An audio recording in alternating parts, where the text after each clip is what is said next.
Hi everyone, I'm Christy from Blingee Thingee. Welcome to my YouTube channel. Today in this tutorial, I'm just going to show you how I blinged out and embellished this Starbucks tumbler lid using one of our Halloween mixes, mix number 132. And this is how the bottom looks.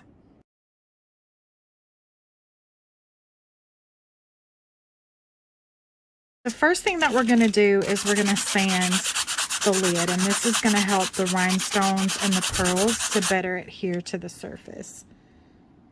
Then the next thing that we're going to do is we're going to take just some rubbing alcohol, and then we're going to wipe the lid down because we want it to be nice and clean before we start adding any rhinestones to it. The adhesive I'm going to be using for this project is the Bob Smith 30-minute slow cure epoxy. What you're going to do is just get something to pour your epoxy into. I'm just using this little empty tray, but you can use like a paper plate or something like that. And what you want to do is you want to pour equal parts of both of the bottles. And so you just want to get it pretty much as close as you can to being equal parts. And then after you've got that poured in there, what you're going to do is take, these are like little lip gloss brushes, and then you're just going to mix this together really good. Now what I'm going to be doing is I'm going to be adding a mica powder to mine because I want to have kind of like a purple base for my lid. So see, once I've kind of got that, I'm going to put everything together right there, and then I'm going to take this mica powder that I got off of Amazon. It's just purple mica powder, nothing fancy. I'm going to add a little bit to my epoxy, mix that in really good.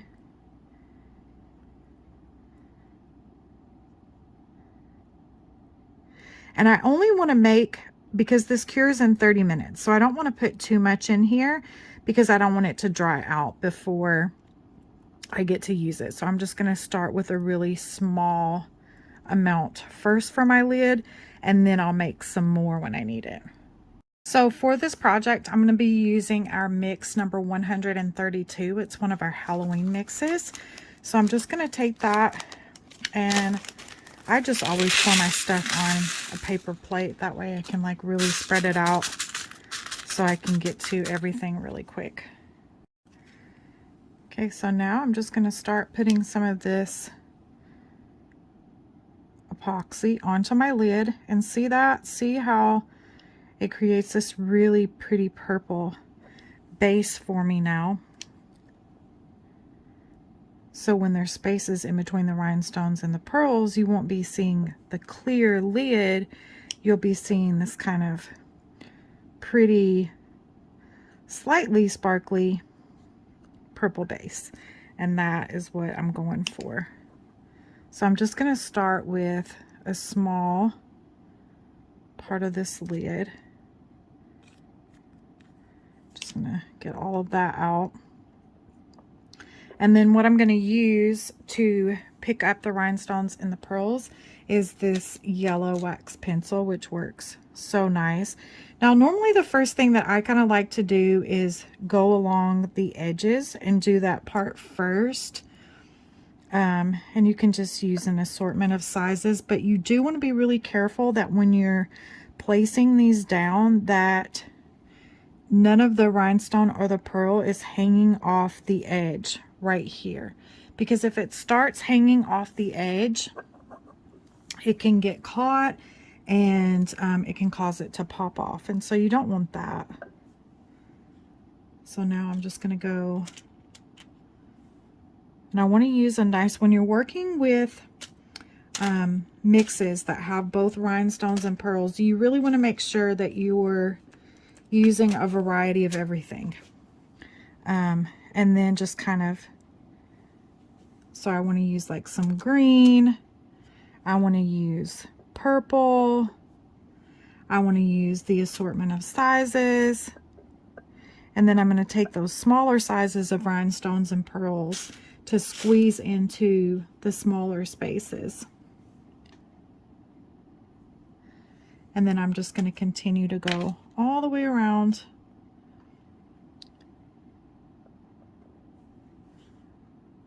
the lid.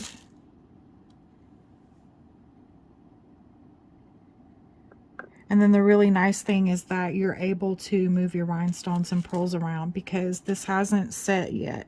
So it's still where you can move things around until it dries.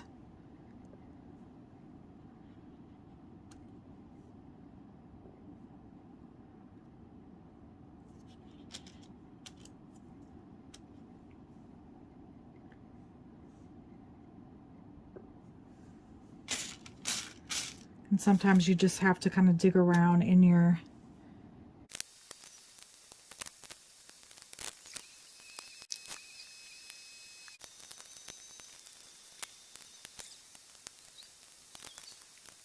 okay, and so that is it. It is finished. Now, all you'll need to do, just one regular size Starbucks cup, the lid of that is 1 pack of our mixes. And here is, I still had all of these left over from the pack. So 1 pack will do a lid. What I do want to say is that when you're using mixes, it's really tempting to just want to use all of like your big size pearls first because they're bigger, they're easier, they're going to cover more space. But the problem is that if you use all of those in the beginning, you won't have a very balanced looking project. So you want to kind of spread your big pearls and stuff out. So, and then when I mix together my epoxy, I did that 3 different times on this lid. I probably could have just mixed a larger batch of it together and did the whole lid, but I just didn't want to risk it starting to dry out and then the stones not adhere really well. So I just recommend when you're using this Bob Smith's epoxy, just start with smaller amounts and then you can just continue, you know, to make more as you need it. So there you go. There is a Halloween lid using our mix number 132. Okay, so for this, it says it's a 30-minute drying time. On this particular epoxy, it says 24-hour full cure time. But I always recommend any project that I do, I wait a full 7 days before I handle it, before I wash it or anything like that. I feel like it's just the safest route. The longer and more time that it has to cure, it's just going to wind up really adhering to your surface so much better, and it just makes your items last so much longer. So there you go. Hope you guys found this tutorial helpful. Be sure, if you're not already, to subscribe to my YouTube channel so that you never miss another DIY project.